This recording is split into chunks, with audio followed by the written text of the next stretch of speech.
Soul Mirror, where we reflect, release, and return to truth. I'm your host, Shreya, and tonight's guest is Greg and Michelle, co founder of Embodied Recovery and a guide in helping souls to reclaim their light through psychology, breath, and presence. We are exploring a subtle but profound topic that why we resist love, how it hides in our healing journey, and what it takes to let it in. If you have ever felt love was near but couldn't let it touch you, this conversation is a mirror. So, welcome, Greg and Michelle. I'm honored to have you on my show. Thank you. Thank you. We're delighted to be with you. And Yeah. I'm Greg, It's Michael, and for the record. yeah, my partner here is Michael. Okay, Yeah, okay. so we're so yeah. Go right ahead. Yeah. So, like Michael and Greg, your work with people healing from addiction and mental pain. So, why do you believe love's presence is often the hardest thing to receive? Mm, that's a wonderful question. Um, yeah, the probably the truth behind that, it would seem a little mysterious, but I think for most people to be fully available to love's presence, I would need to get rid of all of the forms of resistance and the need for control. And that need for control can be so tightly, I can be so tightly bound and perhaps not even conscious of that, but living from such a place of inner rigidity that love, see, I'm in such a place of density and rigidity that love's happening. It's all around me. It's ever present, but I'm not available to it because I'm so bound by my own fear, my own control issues, my inner rigidity. And the system with which I'm living out my life is one that's trying to reinforce that I'm not rigid, that I am very loving, that I'm so open to everything around me that wants to support me. So it's a really it can be a very complicated system to work through, one system of denial, repression, avoidance. And so when we look at addiction and mental health on the surface, those give us some really clear challenges to work with to get people to drop into a greater experience of awareness of their own feelings of maybe self-contempt, self-hate, self-judgment that could then open themselves up to more love and connection with others. Yes, Yeah. that's so beautiful. And thank you for sharing that with us. And also, like in your experience, what is one of the root beliefs that blocks someone from feeling worthy of love? Mm, a, yeah. a root belief that blocks someone's experience of love. Well, many people experience beliefs like, I'm not good enough, I'm unworthy, I will never find love, or all men are like this, or all women are like this. And so these stories, these ideas that we've convinced ourselves of can keep us in a confrontational relationship with anybody, right? hmm Yeah, and there's also, I almost see an epidemic of this, especially we're in Silicon Valley. And so we're working with a lot of people who are very tenacious in their goals and their pursuits in life. And one of the things that I often hear from people who ironically are quite successful is, I'll be happy when I achieve this. Like, I'll be lovable if I achieve that. And if you stay connected to an individual with that philosophy, usually what you find is once they acquire that thing, the love moves further down the line. So it's like, oh, I got that, but I'll really, really be lovable if I just get to this. And it kind of keeps shifting and moving, but they never allow themselves to experience that love because fundamentally there's this sense of unworthiness and not a sense of just a deep abiding appreciation for the one that I am. Or so many experiences in early life where love is conditional, Yeah. right? Where we've been taught, get these grades, perform this way, get this job. Be loved by this person, be appreciated by someone, and so forth. And of course, if I attach to that, if I really see that as the root of my love, somebody liking me, my status, me achieving this, me achieving that, all of those things are temporary and they're going to shift. And so then, I'm going to feel again some deep sense of unworthiness and not love. But the love that we're speaking to, it's so profound and simple, and it's happening right now. It's everywhere present. It's not just when I win $1 million or when people think I'm great at something. It's happening when I'm terrible at something. It's happening when people leave me. It's happening when I fall down. It's happening Mm. when I get back up, and so forth and so on. It's ever, ever present. Yes, that's so human, that how easily we chase healing while unknowingly running from the thing that heals. Yeah. Hmm. We see that often. Yeah. Yeah. Yeah. And also in your teaching, blend Yeah. ancient wisdom with psychology. How do Yeah. a embodied practice help us so often resistance and reconnect with love? Okay. Mm. Yeah. Yeah. So that's a great question. So our resistance to love is not also just a mental or emotional experience. It's something that's embodied in me. Literally, if I'm resisting love, whether consciously, knowingly, or unknowingly, my cells and the very beingness of my body is the resistance to that love, meaning it's not letting it in. I'm not available to it. And in a very gross form, we can see that when people are shut off from the presence of love, or even just more mundane from themselves, they're most often when we meet a new client or somebody that's struggling with mental health or addiction, they are shut off. You could almost see that, like the shut off to love, the loving presence is mirrored in the shut off to the breath. So they're closed off to their own breathing, and their breathing is quite shallow. So the sense of disconnection that they experience in life from themselves, from others, and from the world is mirrored in their experience of their body. And so they're very disconnected from parts of themselves, and their own inhabitation of their body is very shallow and disconnected. And so the embodiment practice that we teach is one of slowly and gently, gradually learning to relax and deepen our breathing. And this transforms the nervous system so that we can experience the parasympathetic branch, the relaxation response. It also shifts. Oftentimes, if we're feeling really disconnected, we're living in our heads. So we're breathing shallow. So from like the chest up, or even the shoulders could be more shallow. And then we're experiencing our reality really in our minds. And this breath work, this embodied practice that we're doing, is helping us move from a cognitive place where we're living very shallowly in the breath and the body to a lower center of gravity. And that's what the ancient cultures, if you go around the world, they all had this concept of this being the center of our being. In Japan, it's called the hara, and different traditions have different names for it. But getting back to this core and this ability to breathe vitally here, that's sort of foundational for the transformational work that we do.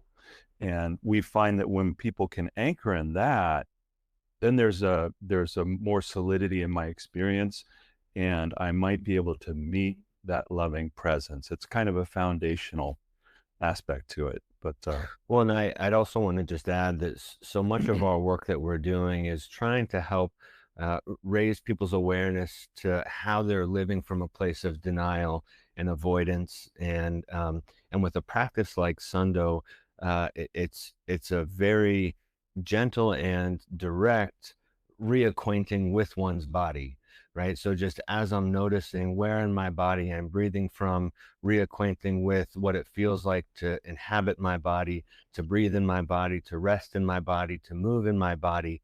I'm redesigning my relationship with self through the body. coming back home to me. Yeah. Yeah. Yeah, that's so beautiful. And the way you explained it, it sounds so nice.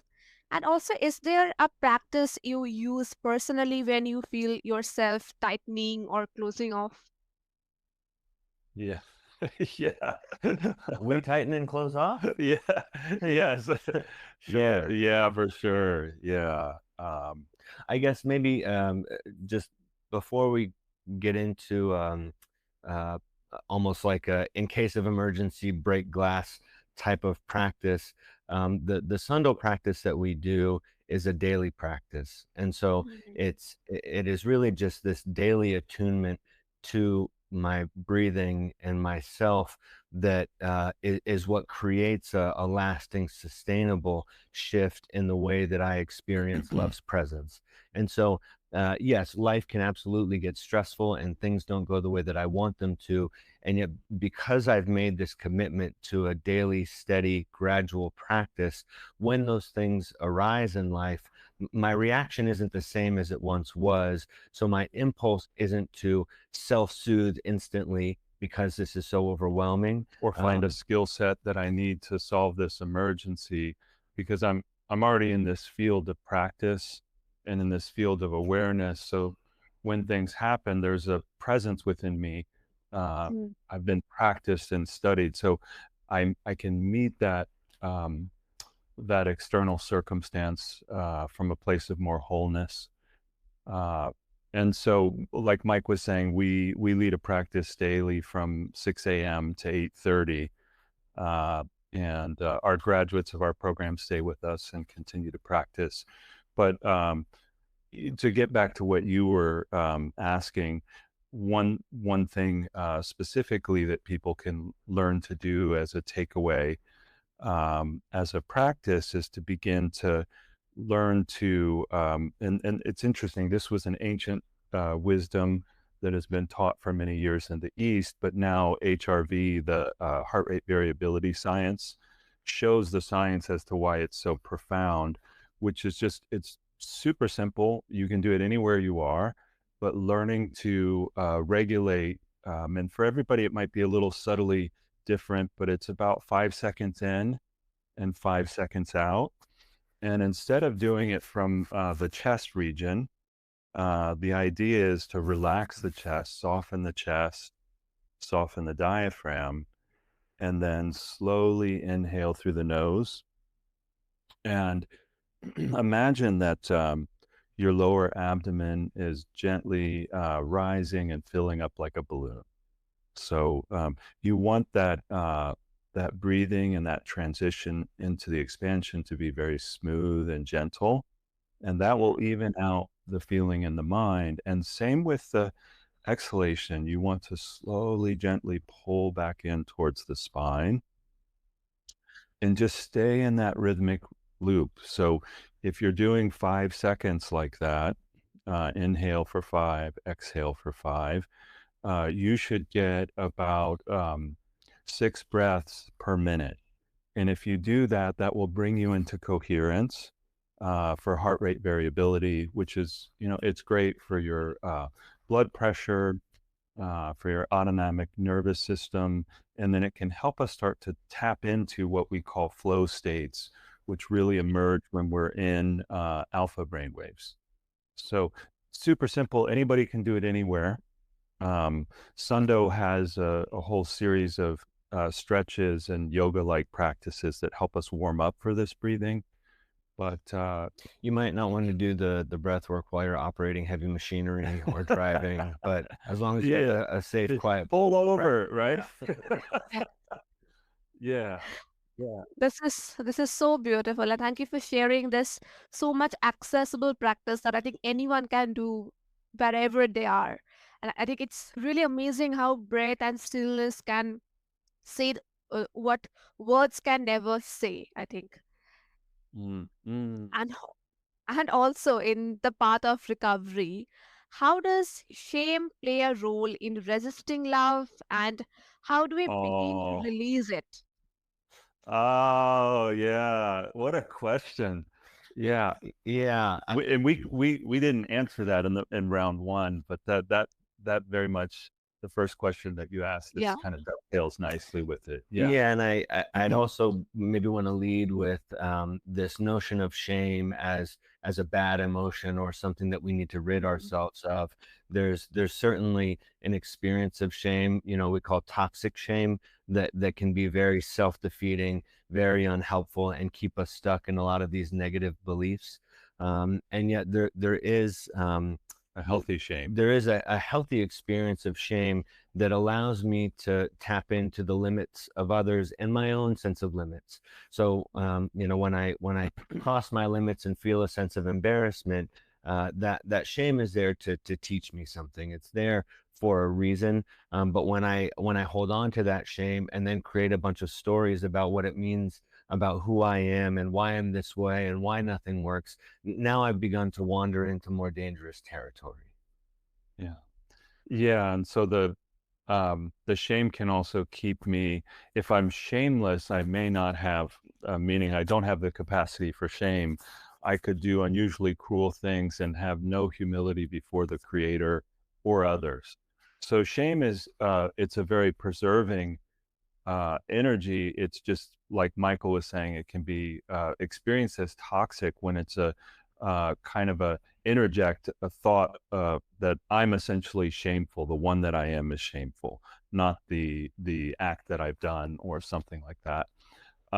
But yeah, so oftentimes people may feel such a deep, abiding sense of shame, and they feel so truly into that there's no way that loving presence can enter them, because it's the two are so much in discord. So in that in that shame, there's also often a good deal for those individuals that, and this was true for myself when I was in that path and really struggling with my own shame. It's often not just shame; it's commingled with fear, and there's a lot of deep rooted fear about allowing that loving presence in.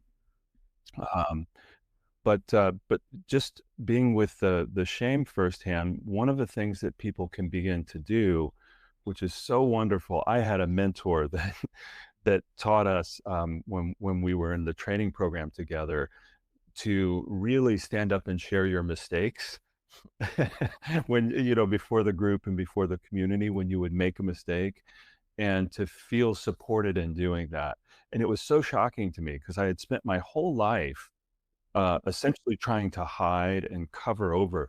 And the etiology of the word shame means to cover, that I would cover over. I would hide myself. And I had been hiding out for many, many, many, many years. And so um, what the this is this will be fearful to some people in the audience to hear this, but the way out of shame is to take off the cover and to begin to find a safe environment where you know that there's an anchoring and love and support, and there's integrity in that room, and that you can begin to open up and be seen as your authentic being.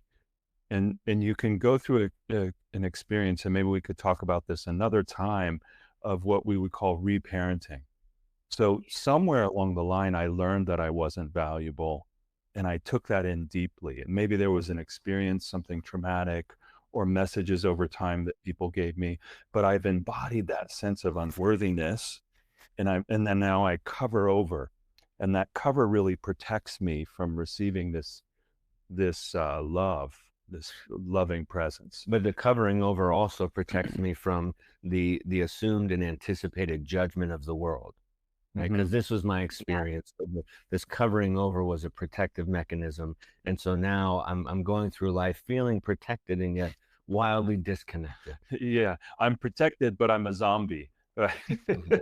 And so I have to slowly take off these covers and begin to open up authentically about my experiences, and even to share about the shame and to share about the hurt, and really begin to gently experience vulnerability. And this isn't to be done overnight. This is a process, and it takes time, and you probably have to be in a great community And it would help to undergird all of this with a breath practice, because when we're in a shame spiral, we can move really quickly to fight or flight. And this is why it's so important to develop this anchoring in the breath, because I have enough capacity to self-regulate and to be calm while I'm in touch with those feelings of fear or shame or inadequacy or whatever's there. And so I can meet them with a loving presence within me as I'm doing this breath work. And then hopefully sharing through the shame. Yes, that's so beautiful. And also, like, how does someone recognize love's presence when it doesn't arrive the way they expect it? Well, that's pretty much often. Yeah, Yeah. my guess is that holding the expectation that love show up a Mm, certain way is also a projective resistance to the love that's already there. Yeah. Yeah. yeah. And so like people have these ideas that it'll only be love if I'm rich, or it'll only be, who knows, right? And so uh what a trap. Um And I guess, sorry, go ahead. Well, yeah, just that it requires a certain degree of humility to enter that loving presence, because I might think I know the answer for what I need. Mike and I are big students of the Course in Miracles. We've been practicing that alongside the Sundo tradition, the breath work that we do for years. And there's an exercise in there, I think it's number 25. I don't perceive my own best interest. And it says, at no point do I perceive my own best interest.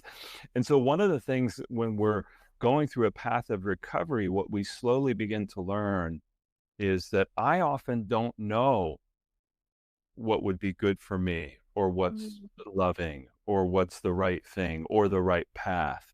And I need guidance in that, and I need support in that. And so my own arrogance could supersede the love that's all around me and say, well, I won't accept it unless it comes exactly in the form that I know that's right for me. Mm. But what we've really learned through our journey of recovery is that we didn't know, but there was a higher power or a creator or a loving presence that did know what was right for me. And I needed to get out of my own way to experience that love. And so even taking this vantage point lower to the ground from maybe something that's more spiritually elevated, like A Course in Miracles, but in 12-step communities, Alcoholics Anonymous, Narcotics Anonymous, they often say, your best thinking got you here. Yeah. Right. That people need to come to realize that their ideas, that they're thinking about what would be best for them, landed them in a place of desperation and needing a lot of help. And so to imagine that, a couple days, a couple weeks of sobriety is going to launch them into, perfectly healthy thinking is a wild lack of that humility that's required for us to take direction, to be open, to listen to guidance, and to remain patient through a process that is necessarily taking time. yeah, that's so, so beautiful. And thank you for joining us and sharing all your knowledge, your experience, your stories with us. And if after this my listeners want to connect with you, then what's the best way? Yeah, they can find us online at embodiedrecovery.com. We also have a nonprofit called Melos, and so the website for that is meloscenter.org. And then we've got the Embodied Recovery Center's Instagram. They can call us directly. We can share a phone number with you if people want to give us a call. So we're certainly accessible. We host an educational event on the final Friday of every month. So this coming Friday, I guess tomorrow, we're teaching on living in the light of truth, which is one of our 12 core teachings from the Empowered Living Teaching Series. So that'll be available in person in Campbell as well as on Zoom. And then the Sundo practice that we offer on Saturday mornings can be joined by people that are maybe new to the practice. Yeah. Actually, daily we have the Sundo practice, and it's available. You can see all that on melocenters.org, but it's available via Zoom for people to tune in. And then we have a big workshop coming up in October of 2025, where a Taoist master from Korea, from the Saint tradition, is coming to be with us. But all of those resources are available on malocenter.org. Yeah, yeah. And I will make sure to attach all the details and links below so that the listeners can find them easily and get in touch with you and have a conversation with you because you guys are really wonderful. And to my listener, Michael and Greg reminds us that healing doesn't always roar. It often whispers. And love, it's not something we earn, it's something we remember. So here is to unlearn the armor, softening the edges, and standing bare before the love's invitation. Until next time, breathe deep, stay tender, and trust that you were never too much or not enough to be loved.